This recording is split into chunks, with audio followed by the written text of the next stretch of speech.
O Brasil enfrenta 18 meses de seca e os impactos são rios com pouca água e muitos prejuízos. Segundo o Centro Nacional de Monitoramento de Desastres Naturais, o CEMADEM, mais de 130 cidades enfrentaram pelo menos 9 meses seguidos de estiagem. Será que a intensidade da seca tem relação apenas com as mudanças climáticas? Quem vai responder para a gente é o professor da FGV Direito Rio e da Escola de Economia da FGV em São Paulo, onde lidera pesquisas e projetos sobre o clima e transição verde, Daniel Vargas. Professor, boa tarde, seja muito bem-vindo.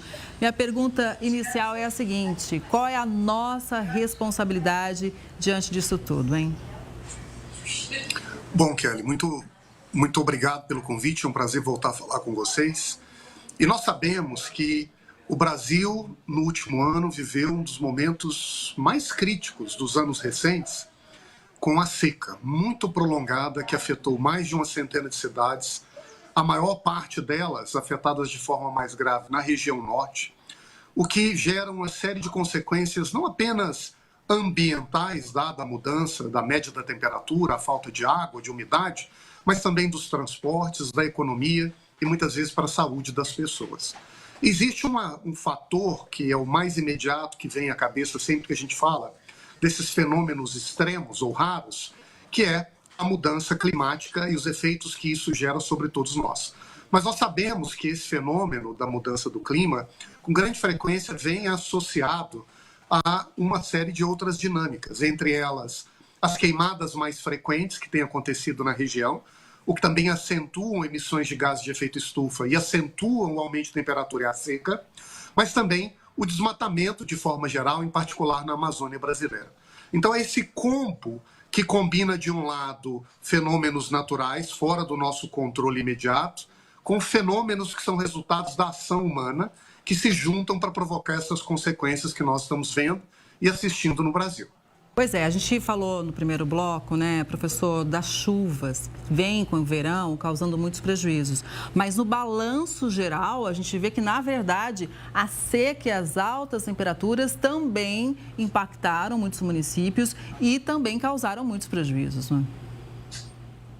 Sem dúvida nenhuma, não é? Na verdade, um dos atributos da mudança do clima não é que vai deixar de haver chuva ou que haverá muita chuva. É a mudança do ciclo médio de funcionamento da natureza, com fenômenos mais extremos, mais frequentes, com impactos maiores, mudando um pouco a dinâmica com a qual nós estamos adaptados a lidar.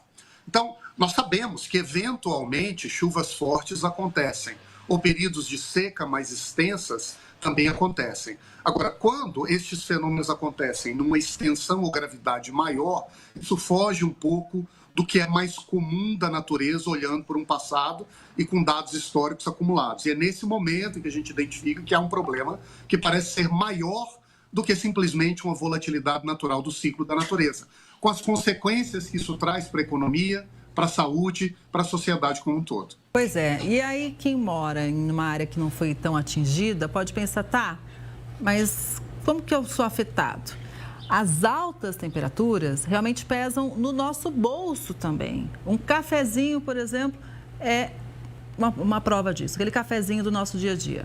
A safra de café 2025-2026 do Brasil deve cair 5%. Isso porque a seca histórica que atingiu o Sudeste, especialmente os estados de São Paulo e Minas Gerais, teve impacto na produção. Ou seja, o aquecimento global afeta diretamente as colheitas, afeta o campo. A pergunta que fica é, os impactos vão continuar aumentando, professor? Olha, a tendência é que sim, Kelly. Nós sabemos que a economia ela não funciona independente do clima. Na verdade, ela é o elo entre uma estabilidade da natureza e a estabilidade do nosso dia a dia. E quando há algum impacto sobre a natureza alterando o seu ciclo de funcionamento, todas as pessoas acabam sentindo. E essa conexão entre o que acontece em algum lugar, como você mencionou, e o meu dia a dia se dá justamente pelo funcionamento do sistema de preços. Se há uma mudança de temperatura ou no ciclo natural de funcionamento da natureza, os plantios sentem. Nós sabemos que uma das culturas que tem mais sentido os impactos das alterações das médias do clima é justamente o plantio de café. O preço do grão tem alterado no mercado e todos nós começamos a sentir isso. E a tendência ao longo dos próximos anos é que a julgar pelos dados científicos e pelas análises mais influentes, é que isso continue a acontecer. Mas é importante também, Kelly, que a gente não olhe para isso como uma visão fatalista ou como um dado sobre o qual nós não temos nada a fazer. Na verdade, o funcionamento da agricultura brasileira há muitos anos é o fruto de um casamento entre um arranjo tecnológico e um funcionamento da natureza.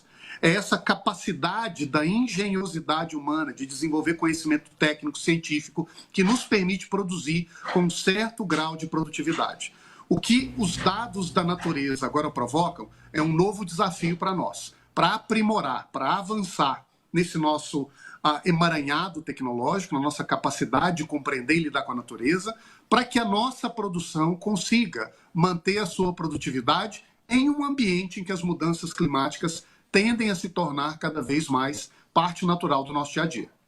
Pois é, e sobre o café, é bom lembrar que nós somos uma grande potência, né? Temos café de qualidade e cada vez exportamos mais. Uma vez, por exemplo, o Vietnã, que também é uma referência, sofre com os efeitos do clima e aí tem menos produto. Ou seja, a gente pode dizer que a gente tem realmente que investir em tecnologias, em enfrentar realmente essas mudanças climáticas, que não só nós brasileiros precisamos do nosso campo, como também o mundo. Eu estou convencido de que sim. A palavra de ordem é adaptação. Durante algumas décadas, o debate climático no mundo ele foi pautado pela ideia de que nós precisamos mitigar as emissões para evitar as consequências sobre o clima e sobre a economia. Então, todo o esforço que pautou os debates internacionais era como emitir menos. Essa época, ela de certo modo passou. As consequências das mudanças do clima já são sentidas em todo o mundo. Algumas culturas sentem elas mais imediatamente, como é o caso do café. O debate agora é como nós vamos avançar sobre uma realidade cujas consequências já são sentidas. Isso significa que nós devemos, de um lado, voltar a olhar para o investimento tecnológico, para a capacitação técnica, para o aumento da produtividade, mudando a capacidade das nossas plantas de produzir como a prioridade número 1. Vale lembrar que foi isso que, em grande medida, nós fizemos ao longo dos últimos 50 anos. A grande revolução da agricultura tropical passou por uma transformação científica e tecnológica para adaptar plantas que não eram próprias para o tipo de clima e de solo que nós temos. Agora, as mudanças do clima provocam outra vez esse desafio, como se nós voltássemos no tempo. E agora, como na década de 70, precisamos, como a prioridade número 1, voltar a trabalhar a adaptação das nossas plantas e solos para uma época que é diferente. O clima mudou, as plantas e a nossa cultura precisam mudar. Se isso não acontecer na velocidade que é necessário, com o esforço que isso pede de nós, o risco que a gente corre não é necessariamente de deixar de tomar café. É que esse café migre de algumas regiões onde ele hoje é estabelecido para outras e passe a ocupar uma área cada vez maior em estados do sul ou em outros países que têm uma temperatura mais amena. Vamos seguir sempre de olho e contando com a sua análise, professor. Uma boa tarde, muito obrigada. Até a próxima. Eu que agradeço, sempre um prazer. Até a próxima.